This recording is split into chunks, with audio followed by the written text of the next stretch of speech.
Okay. നമ്മുടെ quality council of India പല accreditation ബോർഡുകളെ ബിൽഡ് ചെയ്തിട്ടുണ്ട് നമ്മുടെയൊക്കെ സ്റ്റാൻഡേർഡ് ഇമ്പ്രൂവ് ചെയ്യാൻ വേണ്ടി. അതിലൊന്നാണ് national accreditation board for hospitals and health care providers NABH. അതിന് നമുക്ക് ചില സ്റ്റാൻഡേർഡുകളെ പബ്ലിഷ് ചെയ്തുകൊണ്ടാണ് സഹായിക്കുക. NABH 6ാമത്തെ സെറ്റ് ഓഫ് സ്റ്റാൻഡേർഡുകളാണ് ഇപ്പോൾ തന്നിട്ടുള്ളത്. സർട്ടിഫിക്കേഷന് പോയാലും അക്രഡിറ്റേഷൻ ആയാലും നമ്മളിത് ഫോളോ ചെയ്യേണ്ടതുണ്ട്. Number of standards objective elements കൂടുന്നു എന്ന് മാത്രമേ അതിൽ ഡിഫറൻസ് ഉള്ളൂ. ഇവിടെ നമ്മൾ ആദ്യത്തെ ചാപ്റ്ററായ access assessment and continuity of കെയറിൻ്റെ 12ാമത്തെ സ്റ്റാൻഡേർഡ്, മൊത്തം 13 സ്റ്റാൻഡേർഡിൽ 12ാമത്തെ സ്റ്റാൻഡേർഡാണ് ഇപ്പോൾ ഡിസ്കസ് ചെയ്യാൻ തുടങ്ങുന്നത്. ഈ 12ാമത്തെ സ്റ്റാൻഡേർഡ് പറയുന്നത് the organisation has an established discharge process എന്നതാണ്. നമുക്ക് കൃത്യമായ ഒരു മാനദണ്ഡം ഉണ്ടാവണം പേഷ്യൻറ്റിനെ ഡിസ്ചാർജ് ചെയ്യുന്ന കാര്യത്തിൽ നമ്മുടെ സ്ഥാപനത്തിൽ. അത് നമ്മുടെ പേഷ്യൻറ്റിൻ്റെ ഡിസ്ചാർജ് നമ്മൾ ആരാണോ ആ കൺസൾട്ടൻ്റ് ഡോക്ടർ, ഇൻചാർജ് ഡോക്ടർ, അവർ പേഷ്യൻറ്റിനെയോ ഫാമിലിയെയോ ഡിസ്ചാർജ് ഇൻഫോം ചെയ്തിരിക്കണം.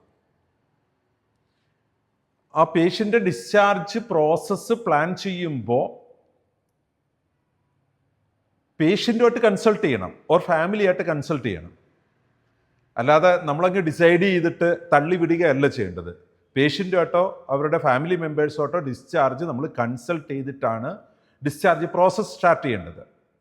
അതുപോലെ തന്നെ ഡിസ്ചാർജ് നമ്മൾ ഡിഫറെൻറ്റ് ഡിപ്പാർട്ട്മെൻറ്റുകളുമായിട്ട് കോർഡിനേറ്റ് ചെയ്ത് വേണം ഡിസ്ചാർജ് പ്രോസസ്സ് നടത്താനായിട്ട്.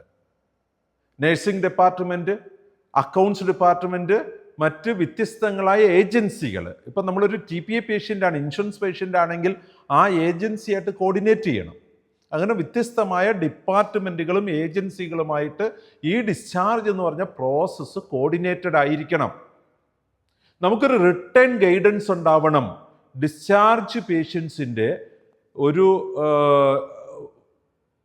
പുറത്തേക്കുള്ള പോക്ക് നമ്മുടെ മെഡിക്കൽ അഡ്വൈസിന് എഗെയിൻസ്റ്റ് ആകുന്നു എങ്കിൽ അതെങ്ങനെ കൈകാര്യം ചെയ്യണമെന്നതിന് നമുക്കൊരു റിട്ടേൺ ഗൈഡൻസ് ഉണ്ടാവണം.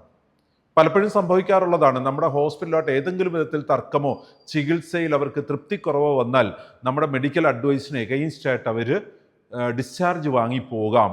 ആ സാഹചര്യം ഓരോരുത്തർക്കും തോന്നിയ വിധത്തിലല്ല കൈകാര്യം ചെയ്യേണ്ട. അതിന് റിട്ടേൺ ഗൈഡൻസ് നമ്മുടെ സ്ഥാപനത്തിൻ്റെതായിട്ടുണ്ടാവണം.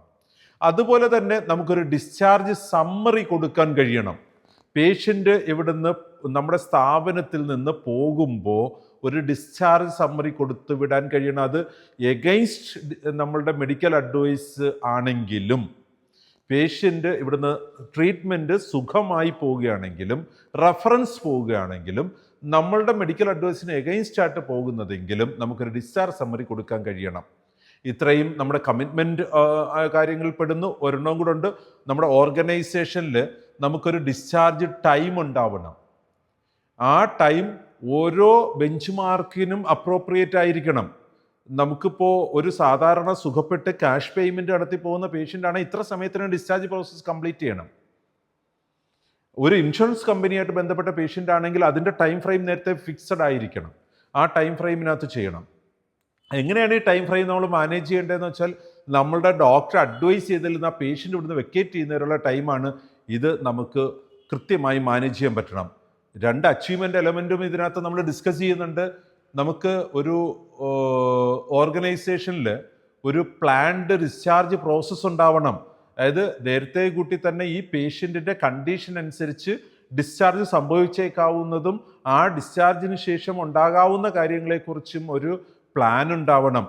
അതുപോലെ തന്നെ ഒരു ഡിസ്ചാർജിന് ശേഷം ഉള്ള ഹെൽത്ത് കണ്ടീഷൻ അനുസരിച്ച് ഈ പേഷ്യൻറ്റിന് ഹൗസ് വിസിറ്റ് കൊടുക്കേണ്ട ആവശ്യമുണ്ടോ, വീൽ ചെയറിലാണോ വീട് വരെ എത്തിക്കേണ്ടത്, സ്ട്രെച്ചസിലാണോ, ഇങ്ങനെ നമുക്ക് ആ ഡിസ്ചാർജിന് ശേഷമുള്ള അവരുടെ കണ്ടീഷൻസ് വിസിറ്റ് വേണ്ടി വന്നാൽ അവർ ഇങ്ങോട്ട് വരുന്നതാണോ അങ്ങോട്ടാണോ നമ്മുടെ ഒരു ടീം പോയി കാണുന്നത്, ഈ കാര്യങ്ങളെക്കുറിച്ച് വ്യക്തതയുണ്ടാവണം. ഇങ്ങനെ നമ്മൾ സ്വാഭാവികമായ 7 ഒബ്ജക്റ്റീവ് എലമെൻറ്റുകളിൽ കൂടെയാണ് ഈ AAC 12 എന്ന് പറഞ്ഞ standard, the organisation has an establish discharge process എന്ന് പറഞ്ഞത് നമുക്ക് വളരെ കൃത്യതയാർന്ന ഒരു നിയതമാക്കപ്പെട്ട ഒരു ഡിസ്ചാർജ് പ്രോസസ്സ് നമ്മുടെ ഹോസ്പിറ്റലിൽ ഉണ്ടാവണം. നമുക്കിതിൻ്റെ ഒബ്ജക്റ്റീവ് എലമെൻ്റ് ഓരോന്നായിട്ട് വിശദമായിട്ട് പഠിക്കാൻ ശ്രമിക്കാം.